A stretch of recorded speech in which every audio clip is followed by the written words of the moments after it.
एक बार की बात है, एक छोटे गांव में बबलू, पिंकी, मोंटी और इमली नाम के 4 दोस्त रहा करते थे। जहां बबलू की बहन इमली थी, वहीं मोंटी और पिंकी भाई बहन थे। चारों एक साथ ही स्कूल जाते और खेला करते थे। थोड़े ही दिनों में क्रिसमस आने वाला था। मोबाइल, टीवी, हर जगह बस क्रिसमस के चर्चे छाए हुए थे। क्रिसमस को लेकर इन चारों में भी बहुत ज्यादा एक्साइटमेंट था। बबलू के दिमाग में क्रिसमस पार्टी को लेकर एक आइडिया आता है। वह अपना आइडिया अपने दोस्तों को बताता है। क्यों ना हम भी क्रिसमस पार्टी करें, हमारे फेवरेट कार्टून शो में जैसी पार्टी होती है, बिल्कुल वैसे ही बहुत मजा आएगा। बोलो, क्या कहते हो? हमें पार्टी करते देख सांता क्लॉज आएगा, हमारे साथ डांस करेगा और गिफ्ट भी देकर जाएगा। मोंटी को भी बबलू का आइडिया बहुत पसंद आता है। वह फौरन ही बोल पड़ता है। आइडिया तो बहुत अच्छा है, लेकिन पार्टी करेंगे कहाँ? और हमारे पास क्रिसमस ट्री भी कहाँ है? बिना क्रिसमस ट्री के सांता क्लॉज आने वाला नहीं है। हमारे घर के पीछे वाले मैदान में पेड़ है तो सही, क्रिसमस ट्री नहीं है, पर हम उसे सजाई इतना अच्छा देंगे कि क्रिसमस ट्री से कम नहीं लगेगा। इमली डरते हुए कहती है। नहीं भाई, मम्मी ने तो उस पेड़ के पास जाने से भी मना किया है और तुम दोनों वहाँ क्रिसमस पार्टी की बात कर रहे हो। मम्मी कहती हैं उस पेड़ पर भूत रहता है। इमली की बात खत्म भी नहीं होती कि पिंकी बोल पड़ती है। मोंटी, हम वहाँ कोई पार्टी नहीं करेंगे। तुझे पता नहीं है क्या उस पेड़ का भूत बच्चे पकड़ कर ले जाता है? मम्मी ने मुझे बताया है, उस पेड़ का भूत बच्चों को ले जाकर उन्हें खा जाता है। पिंकी के भूत के डर से पार्टी न करने की बात से मोंटी को हंसी आने लगती है। वह हंसते हुए कहता है। इमली और पिंकी, तुम दोनों भी इतने बड़े होकर भूत से डरते हो। अरे यह बातें तो मम्मी हमें बचपन में डराने के लिए कहती थी। असल में भूत वूत कुछ नहीं होता। मैंने तो प्लान बना लिया है, तुम दोनों को आना हो तो आओ, वरना मोंटी और मैं तो क्रिसमस पार्टी अकेले ही बना लेंगे। सांता के साथ नाचेंगे, वह सिर्फ हम दोनों को गिफ्ट देकर जाएगा, तब रोती रहना तुम दोनों। हम तो हमारे गिफ्ट तुम्हें नहीं देने वाले हैं। गिफ्ट और पार्टी के लालच में इमली और पिंकी भी ना चाहते हुए मान जाते हैं। उन चारों को पता था कि अगर उनके घर पर वह उस भूतिया पेड़ के यहाँ पार्टी करने का बोलेंगे तो मम्मी पापा मना कर देंगे। इसलिए वह चारों अपने परिवार वालों से छुप के क्रिसमस पार्टी करने की तैयारी में लग जाते हैं। उन्हें तो अब बस बेसब्री से क्रिसमस के दिन का इंतजार रहता है।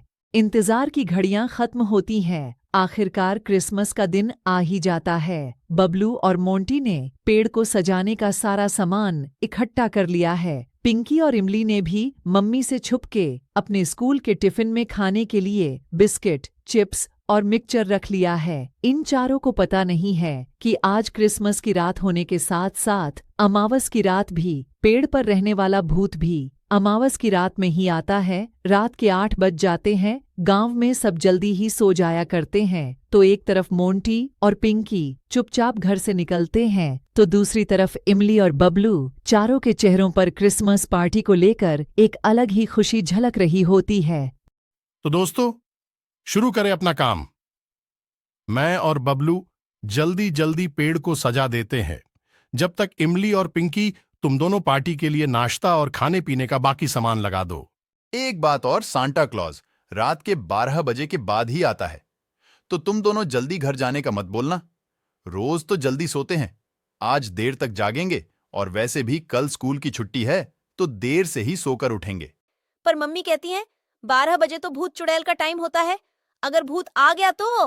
मम्मी की बच्ची, मम्मी जो कहती हैं वह भूल जा। अभी मैं जो कहता हूँ याद रख, चुपचाप पार्टी कर। कितनी बार बोला है, भूत नहीं होता है। कुछ ही देर में मोंटी और बबलू ने पेड़ को सजा दिया होता है और पिंकी और इमली ने भी खाने की पूरी तैयारी कर ली होती है। चारों मिलकर पहले जिंगल बेल गाते और फिर गाना गाते हुए डांस करने लग जाते हैं। खाना खाकर और डांस कर चारों थक कर बैठ जाते हैं। जब तक 12 बजने ही वाले होते हैं, इतनी देर से सांता की राह देखते देखते इमली बोल पड़ती है। कब आएगा सांता क्लॉज? अब तो हमने सांता क्लॉज को बुलाने वाला गाना जिंगल बेल भी गा लिया। इतनी देर हो गई, कब वह हमें गिफ्ट देने आएगा? सिर्फ हम ही थोड़ी है, नहीं और भी तो कितने बच्चे हैं। सबको गिफ्ट देते हुए आ रहे होंगे सांता अंकल। रात के 12 बज जाते हैं। पेड़ पर रहने वाला भूत जाग जाता है। नीचे बच्चों को बैठा हुआ देख भूत कहता है। वाह, अब तक तो मैं खुद बच्चों के पास जाया करता था, आज बच्चे खुद मेरे पास चलकर आ गए। चलो बच्चों से मिलकर आया जाए। भूत पेड़ से कूदकर नीचे आ जाता है। भूत के आते ही चारों बच्चे डर जाते हैं और अफरा तफरी में अपना सामान वहीं छोड़ भाग जाते हैं। चारों जैसे ही अपने अपने घर पहुंचते शोर से उनके मम्मी पापा उठ जाते हैं। अपने अपने मम्मी पापा से लिपटकर चारों भूत भूत कहते हुए रोने लगते हैं। क्या हुआ इतनी रात को? तुम दोनों कहाँ से भागते हुए आ रहे हो? और ये भूत भूत की क्या रट लगा रखी है? क्या हुआ, तुम दोनों को कोई बुरा सपना देखा क्या? हाँ मम्मी, मम्मी मैंने तो मना कर था। उसके बाद भी मोंटी और बबलू ने उस भूतिया पेड़ के वहाँ क्रिसमस पार्टी करने के लिए कहा और वहाँ वह भूत आ गया था। पिंकी के ऐसा कहते ही यहाँ मोंटी को डांट पड़ने लगती और उधर इमली की शिकायत पर बबलू को डांट पड़ने लगती है। चारों को उनके मम्मी पापा बहुत चिल्लाते हैं कि क्यों वह लोग रात के 12 बजे इस भूतिया पेड़ के पास गए। जैसे तैसे बच्चे चुप होकर सो जाते हैं, तभी वहां भूत आ जाता है। भूत इन चारों का सामान लौटाने आया होता है। पहले भूत बबलू के घर जाता है, फिर मोंटी के दोनों के भूत को देख होश उड़ जाते हैं और वह शोर करके अपने मम्मी पापा को बुला लेते हैं। भूत के दोबारा आने पर जहां बबलू रो रहा था वही भूत भी रोने लग जाता है। भूत को रोता देख बबलू भूत से कहता है, मैं तो तुम्हें देखकर रो रहा हूं, तुम क्यों रो रहे हो? भूत रोते हुए अपनी सारी कहानी बबलू को बताता है। भूत इस ही गांव में रहा करता था। वह एक किसान था। उसका नाम राजेश था। राजेश और उसकी बीवी के कोई बच्चे नहीं थे, पर राजेश को बच्चों से बहुत प्यार था। आसपास के बच्चों को राजेश बहुत प्यार किया करता था और उनके लिए गिफ्ट्स लाया करता था। राजेश की पत्नी विमला ने अपना बच्चा न होने पर राजेश के भाई के बेटे तुषार को गोद ले लिया था। पैसों के लालच में राजेश के भाई ब्रजेश ने भी तुषार को राजेश को गोद दे दिया था। उसकी बुरी नज़र तो राजेश के पैसों पर थी। एक दिन मौका पाकर उसने राजेश की सारी जमीन जायदाद उसके बेटे तुषार के नाम करवा ली और कुछ दिन बाद जब राजेश उसके खेत में काम कर रहा होता है तो उसे चुपके से खेत के पास वाले पेड़ पर फांसी पर लटकाकर उसकी जान ले ली।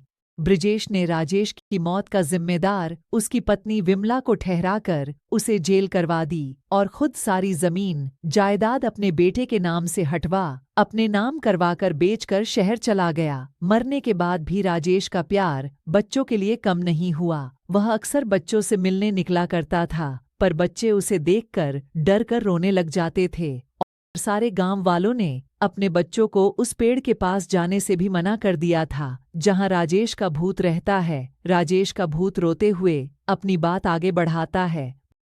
पहले सब अंकल अंकल कहकर मेरे पास दौड़े आते थे, पर अब सब भूत भूत कहकर भाग जाते हैं। मैं तो बच्चों से बहुत प्यार करता हूं। उन्हें मारकर खाने वाला भूत नहीं हूं मैं।